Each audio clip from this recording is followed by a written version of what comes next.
बिस्मिल्लाहिर्रहमानिर्रहीम। अस्सलाम वालेकुम। आप देख रहे हैं digital channel white and green Pakistan में हूं सिजाद सियाब। जिसने चैनल अभी तक सब्सक्राइब नहीं किया हुआ, आपसे गुजारिश है कि चैनल को सब्सक्राइब कर लें और बेल आइकन को लाजमी दबा दीजिएगा ताकि आने वाली जो नई वीडियोज हैं वो बआसानी आप तक पहुंच सकें। नाजरीन, चलते हैं आज के वीलॉग की तरफ। आज के वीलॉग के जो पॉइंट्स हैं मैं वो आपके साथ शेयर कर लेता हूं। आज पाकिस्तान पीपल्स पार्टी ने पाकिस्तान मुस्लिम लीग नून को एक तगड़ा जवाब दिया है। उसके बाद आज सुप्रीम कोर्ट में जुल्फिकार अली भुट्टो केस का जो सदारती रेफरेंस था वो समाअत के लिए मुकर्रर कर दिया गया है। अब देखना ये होगा कि क्या जुल्फिकार अली भुट्टो को इंसाफ मिल पाएगा या नहीं। इसकी तफसीलात भी आपके साथ शेयर करता हूँ वीडियो में आगे चल के। इसके अलावा आज बिलावल भुट्टो जरदारी साहब में शांगला में जलसा आम से खिताब किया। खूब गरजे खूब बरसे। और पहले आपके साथ तफसीलात शेयर कर लेता हूं जी। बिलावल भुट्टो जरदारी साहब ने आज जलसा आम में क्या कहा। बिलावल भुट्टो जरदारी जलसा आम में आज शांगला में उन्होंने पाकिस्तान पीपल्स पार्टी के वर्कर्स कन्वेंशन से खिताब किया और कहा कि हमें गालम गलोच, टिकटॉक और गेट नंबर 4 की सियासत नहीं आती। मैं किसी और की तरफ नहीं देखना चाहता बल्कि आवाम पर भरोसा करता हूं।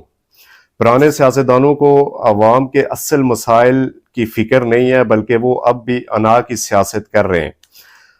जो आवाम के कदमों के नीचे सियासी जन्नत है, लेकिन सियासत को इख्तलाफ राय के बजाय सियासी दुश्मनी तक पहुंचा दिया गया है। ये कहना था बिलावल भुट्टो जरदारी साहब का। आज शांगला में पाकिस्तान पीपल्स पार्टी के जो वर्कर्स कन्वेंशन से उन्होंने खिताब किया। तो यकीनन बिलावल भुट्टो जरदारी साहब का अब भी निशाना जो है वो पुराने सीनियर सियासतदान ही है जिनको वो बाबे कहते हैं कि बाबू को अब रिटायर्ड हो जाना चाहिए।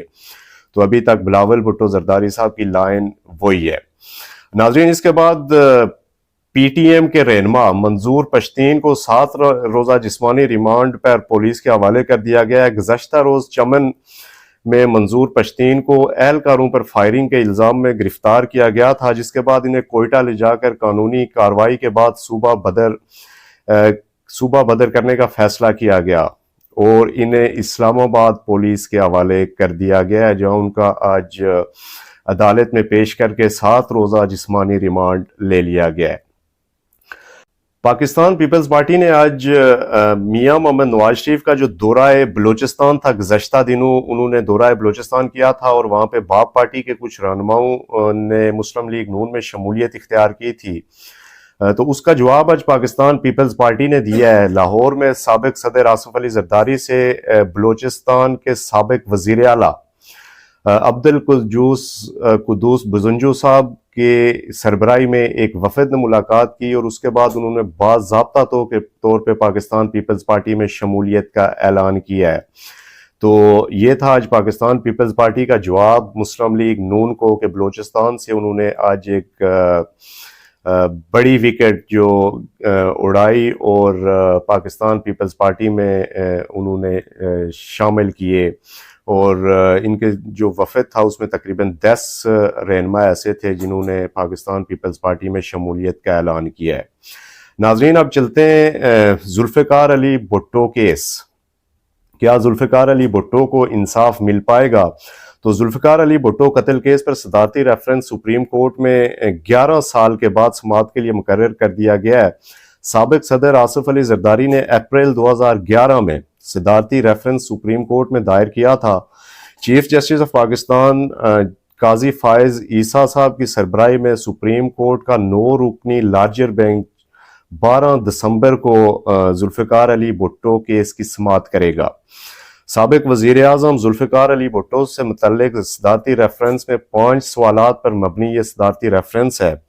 पहला सवाल, क्या जुल्फिकार अली भुट्टो का जो ट्रायल आइन में दर्ज बुनियादी इंसानी हुकूक के मुताबिक था? दूसरा सवाल उसका ये है कि जुल्फिकार अली भुट्टो को फांसी की सजा देने का सुप्रीम कोर्ट का फैसला अदालती नज़ीर के तौर पर सुप्रीम कोर्ट और तमाम हाई कोर्ट्स पर आर्टिकल 189 के तहत लागू होगा। तीसरा सवाल, सजाए मौत का फैसला मुनसिफाना था? क्या ये फैसला जानबदार नहीं था? चौथे सवाल में पूछा गया, जो बड़ा इंतहाई इम्पॉर्टेंट ये सवाल है, उसमें पूछा गया है कि क्या ذوالفقار علی بھٹو صاحب کو پھانسی کی سزا سنائے جانے والی جو سزائے موت قرآنی احکامات کی روشنی میں درست ہے، جبکہ پانچویں سوال یہ ہے کہ ذوالفقار علی بھٹو کے خلاف دیے گئے جو فیصلے ہیں اور کیا وہ ثبوت اور گواہان کے بیانات ان کی سزا سنانے کے لیے کافی تھے۔ تو یہ تھا سپریم کورٹ میں جو یہ ٹیک اپ کیا آج کیس، جو صدارتی ریفرنس کے حوالے سے آپ دیکھنا یہ ہوگا کہ یہ اب کتنا لمبا چلتا ہے، اور کیا ذوالفقار علی بھٹو کا جو یہ معاملہ ہے، کیا یہ قتل عدالتی قتل جس کو کہا جاتا ہے، کیا یہ معاملہ اب حل ہو پائے گا یا نہیں ہو پائے گا۔ ناظرین، اس کے بعد آج پاکستان تحریک انصاف کے انتہائی اہم ترین نوجوان رہنما نے آج تحریک انصاف کو خیر آباد کہا ہے۔ وہ ہیں سابق deputy speaker Punjab assembly Wasiq Qayyum Abbasi. انہوں نے آج اپنے ایکس پہ ایک اپنی پوسٹ کی اور انہوں نے کہا کہ میں سیاست میں آیا تھا عوامی خدمت اور پاکستان تحریک انصاف کا جو نظریہ تھا ایک تبدیلی کا اور ایک نئے پاکستان کا، لیکن تحریک انصاف اس نظریے اور اس ایک سوچ سے ہٹ گئی اور انہوں نے اداروں کے ساتھ جو ٹکراؤ کی ایک پالیسی اپنائی، اس کا بوجھ میں برداشت نہیں کر سکتا، لہٰذا پاکستان تحریک انصاف سے علیحدگی کا اعلان کرتا ہوں۔ یہ کہنا تھا نوجوان سیاسی رہنما واسق قیوم عباسی کا۔ اس کے بعد ناظرین، آج ایک اور سابق ڈپٹی سپیکر جو تھے دوست مزاری صاحب، انہوں نے آج پاکستان مسلم لیگ نون میں باقاعدہ شمولیت کا اعلان کیا ہے۔ رانا ثناء اللہ صاحب کے ساتھ انہوں نے پریس کانفرنس کی اور انہوں نے کہا کہ پاکستان مسلم لیگ نون میں باضابطہ طور پہ شامل ہو رہا ہوں، پاکستان مسلم لیگ کے ٹکٹ پہ الیکشن لڑوں گا۔ اسی کے ساتھ ہی ناظرین، آج ایک اور انتہائی اہم ترین عمران خان صاحب نے آج جو عدالتی نااہلی کا فیصلہ تھا اس کو آج لاہور ہائی کورٹ میں چیلنج کر دیا، اور اس میں کہا گیا ہے کہ عمران خان صاحب کی جانب سے کہا گیا ہے کہ میں الیکشن میں حصہ لینا چاہ رہا ہوں، جو 2024 کے عام انتخابات ہیں ان میں پارٹیسپیٹ کرنا چاہ رہا ہوں، لہٰذا یہ جو 5 سالہ عدالتی جو نااہلی کا فیصلہ ہے اس کو کالعدم قرار دیا جائے۔ تو اب دیکھنا یہ ہوگا کہ اس کی سماعت کے بعد کیا عمران خان صاحب کو الیکشن لڑنے کی اجازت مل پائے گی یا نہیں۔ ناظرین، یہ تھا آج کا ویلاگ، امید آپ کو پسند آیا ہوگا۔ آپ سے گزارش ہے کہ آپ اس کو لائک، شیئر اور کمنٹ لازمی کیجیے گا۔ کل تک کے لیے دیجیے اجازت۔ اللہ حافظ الناصر۔